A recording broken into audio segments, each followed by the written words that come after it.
Spyro and Q&A because there were things I did and things I didn't. Throughout the entire game, I crossed my own path in each and every level. The whole point of speedrunning is to not cross your path. In the hub worlds, I collected all the gems before going through any portals, when instead I could have just collected the gems as I went along. Make no mistake, this is a big mistake, but the whole purpose was to show everyone where the gems were, instead of in a disjointed manner.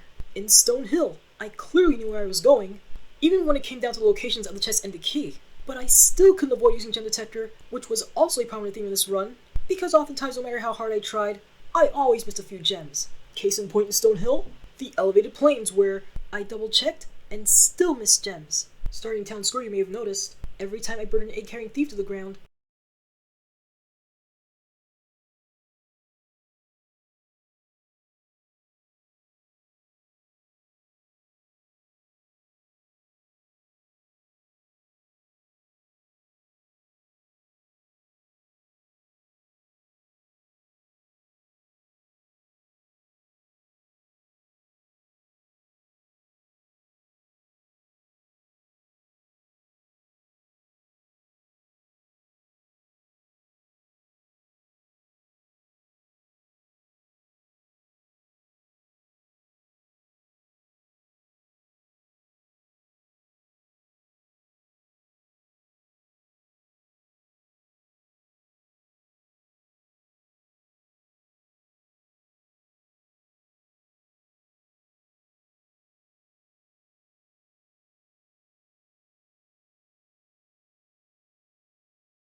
Starting Town Square, you may have noticed, every time I burned an egg-carrying thief to the ground, I made sure I wasn't on the ground. This was unavoidable in a few cases, but the whole purpose was to dodge a cutscene. In all the fight levels, I collected items in an organized manner. Speedrunners don't have to do this. They can collect items in whatever order they want. If I try to do the same thing, I'll lose track of where everything is, even if by accident. Case in point, Wild Flight, where all it took was one plane to throw me off. So it is faster to do things out of order, but it's safer not to.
Speedrunners don't need the map either.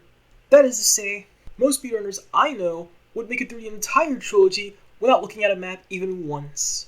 But as you may have noticed by now, I could make my way halfway around a hub without the Gem Detector and a map. So clearly, as much as I want to, I am in no way, shape, or form prepared to do this on the PS1 version. Terrace Village had fireworks. I could have sworn there was one on the ground. Either I lit it and forgot, or I was remembering things wrong. This exact stage is how far I got in the PS1 version, and all it took was one unopened chest to stop me in my tracks. For over 30 minutes. I never finished. Misty Bog had a bunch of viruses in one room. Some were frogs, some were armored viruses. A speedrunner would run through all of them in one shot. Yet, I took my sweet time. Why? This was because, in case you hadn't noticed, I kept getting punished whenever I got too close. Even after flaming. I even tried charging straight through them. I still got punished. Treetops, the worst level in the game. It's even worse than Dark Passage. And Haunted Towers. It's that bad. As soon as you start the level, a thief starts running for its life. Yes, in both versions, you have to give it a head start. In both versions, it is a cutscene. But you might have noticed something. The thief we were chasing at the beginning was green, yet at some part through, it became red. Yeah, that's right. There are two thieves we have to deal with here. and they both know their way around the treetops. The red one's easier to follow.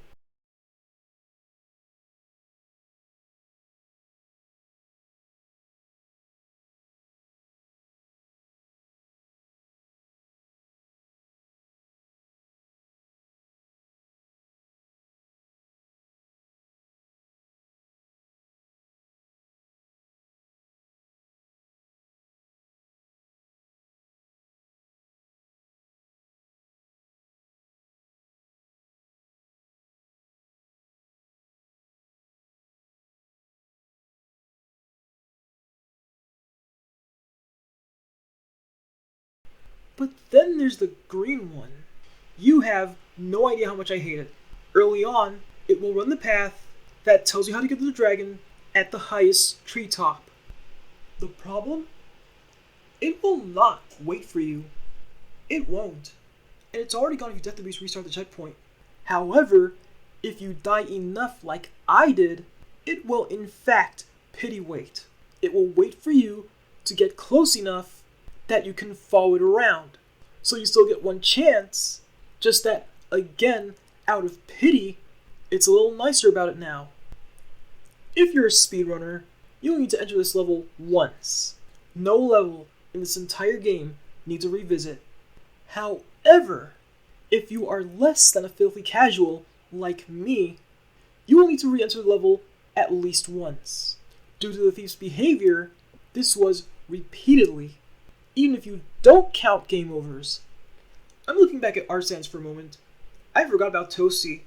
The dragon setting in front of Toasty tells you, right then and there, the only way to open the portal is to free at least one dragon in one of the other artisans' realms and exit the level. The artisan's boss is through a portal in the dragon mouth, but you are not yet ready, Spyro. First, you must complete one of the other artisan lands. Concerning that last part, he never tells you how. There are two ways to exit a level. Through the flight pad, or through the pause menu. I showed this off the first time around, but exiting through the pause menu does not count as leaving the level. Lower volume for the time being because surroundings. You must physically exit a level through the pad. The warp pad, the flight pad, whatever you want to call it. You must exit at least one artisan's level physically. Almost the rest of the game, you can exit through the pause menu with zero problems.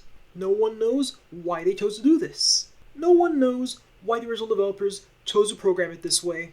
In fact, no one knows why the Reignited developers chose to replicate this. If I were one of the developers, I totally would have left that out.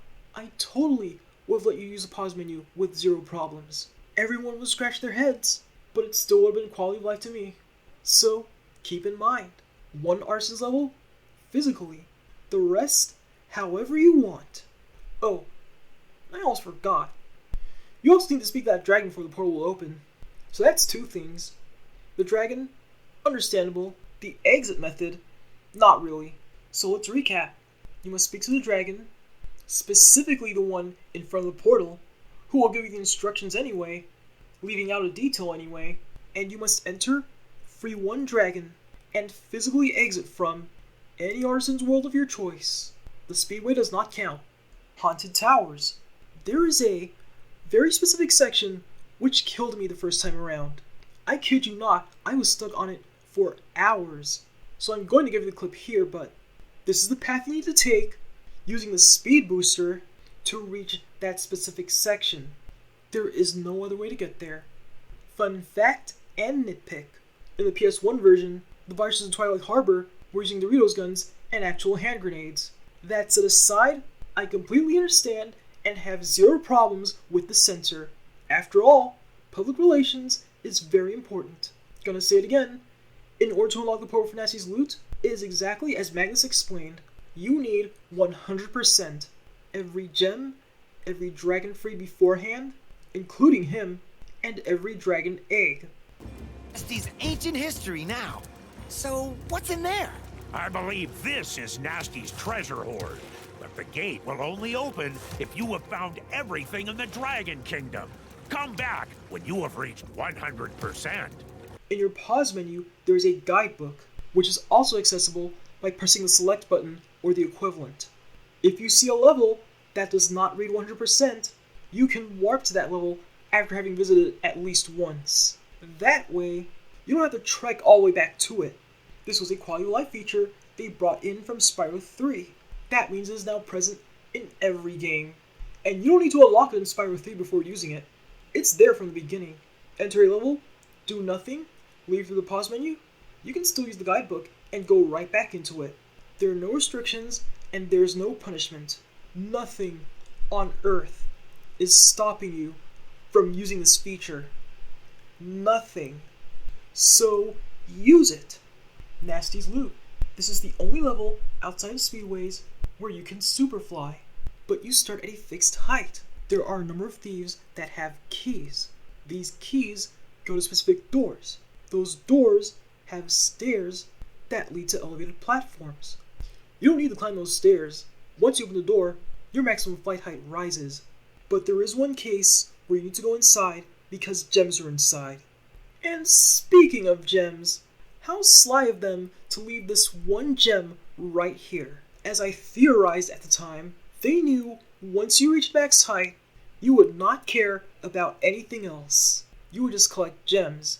This gem is part of a reverse deception, because oftentimes you would not think to look in here for any gems. So you would just leave the level with one gem missing, or in this case, 10, and begin wondering what the heck? And then you run back here, once again reach max height, and begin scanning every surface for something you might have overlooked. So please, save yourself the trouble. Check this room for any gems. There will be one, but it's better for you to go here now than run back and scramble around looking for it later. Better safe than sorry.